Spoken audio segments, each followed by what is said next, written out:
विद्यार्थी मित्रमैत्रिणींनो, BA भाग 3 semester 6 मध्ये लोकसंख्याशास्त्र शिकताना आपण मर्त्यता किंवा मृत्यूदर कमी करण्यासाठी जबाबदार असणारी जी घटक आहेत किंवा कारणे आहेत त्याचा अभ्यास करू. तर मृत्यूच्या घटीसाठी जबाबदार असणारे घटक किंवा मृत्यूदरात घट होण्यासाठी जी कारणे आहेत ती आपण पाहू. एक म्हणजे वैवाहिक स्थिती. वैवाहिक स्थितीचा मृत्यूदरावर परिणाम घडून येतो.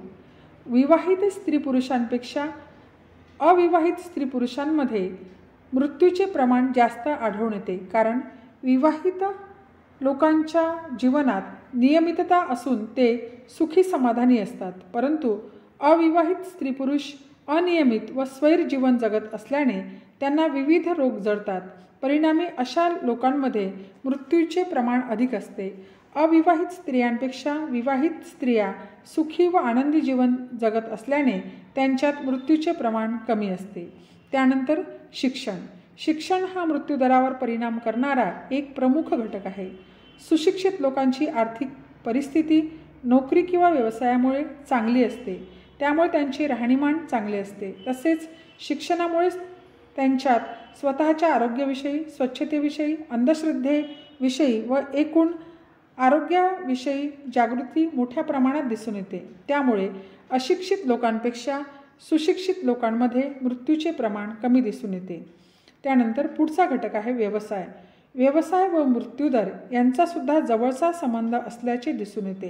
सामान्यपणे बौद्धिक कामे करणाऱ्यांमध्ये जसे की वकील, डॉक्टर, प्राध्यापक, अभियंता, बँक मॅनेजर इत्यादी, तर यांच्यामध्ये शारीरिक कष्टाची तसेच जोखमीची कामे करणाऱ्यांपेक्षा जसे की खाण मजूर, हमाल, लाकूड तोडे, बांधकाम मजूर यांच्यापेक्षा मृत्यूदर कमी असतो. कारण खाण कामगार, कापड गिरणी कामगार, रासायनिक खते किंवा रसायने निर्माण करणाऱ्या कारखान्यातील कामगार, बांधकाम मजूर, हमाल इत्यादींना निरनिराळे रोग जडतात.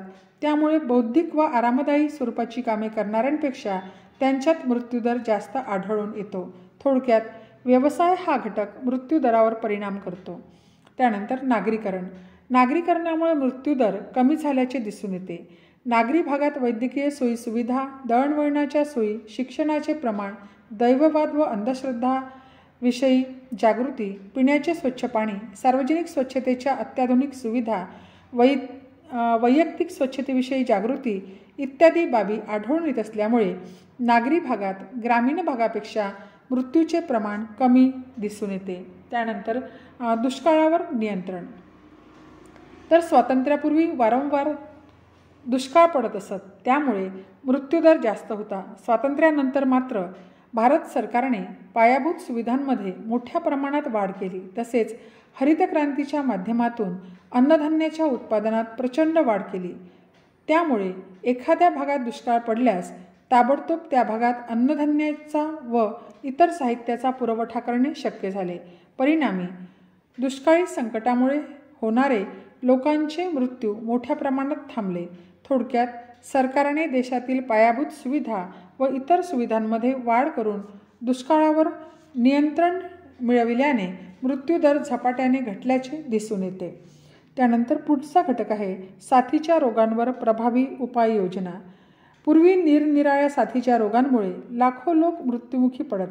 अलीकडे वैद्यकीय शास्त्रातील प्रचंड प्रगतीमुळे तसेच सरकारी पातळीवरून साथीच्या रोगांविरुद्ध राबविण्यात आलेल्या प्रभावी मोहिमेमुळे अनेक साथीच्या रोगांवर सरकारने नियंत्रण मिळविले आहे. त्यामुळे प्लेग, देवी, मलेरिया, क्षय, कॉलरा इत्यादी साथीच्या रोगांमुळे होणारे लोकांचे मृत्यू थांबल्याचे दिसून येते. परिणामी मृत्यूदरात घट झाल्याचे दिसून येते.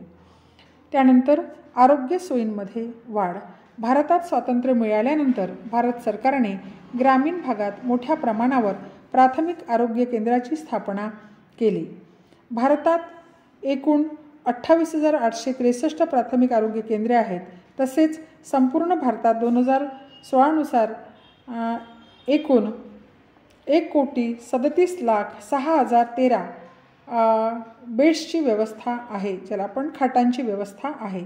थोडक्यात ग्रामीण भागातील प्राथमिक आरोग्य केंद्रामुळे तसेच शहरी भागातील सरकारी दवाखान्यांमुळे व खाजगी दवाखान्यांमुळे भारतातील मृत्यूदरावर मोठ्या प्रमाणात नियंत्रण येऊन झपाट्याने मृत्यूदर घटला आहे.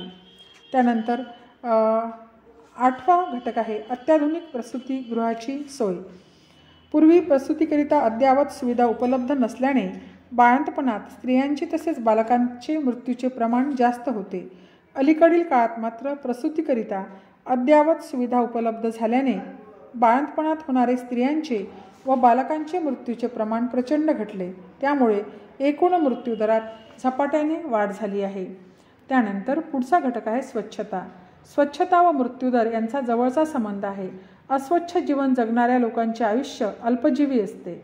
याउलट स्वच्छतेविषयी जागरूक असणाऱ्या व स्वच्छता पाळणाऱ्या लोकांमध्ये मृत्यूचे प्रमाण कमी दिसून येते.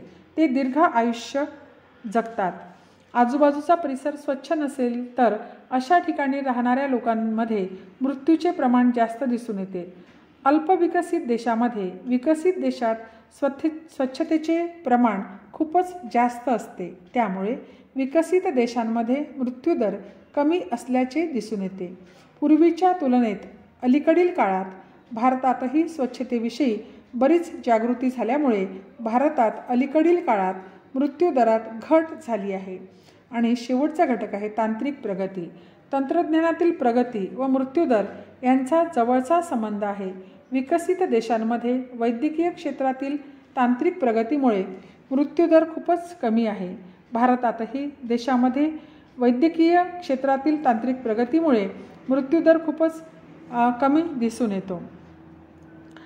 अलीकडील काळात निरनिराळ्या आजारांवर उपचार करण्यासाठी वैद्यकीय क्षेत्रातील अद्ययावत तंत्रज्ञानाचा वापर वाढल्याने मृत्यूदरात झपाट्याने घट होत गेल्याचे दिसून येते.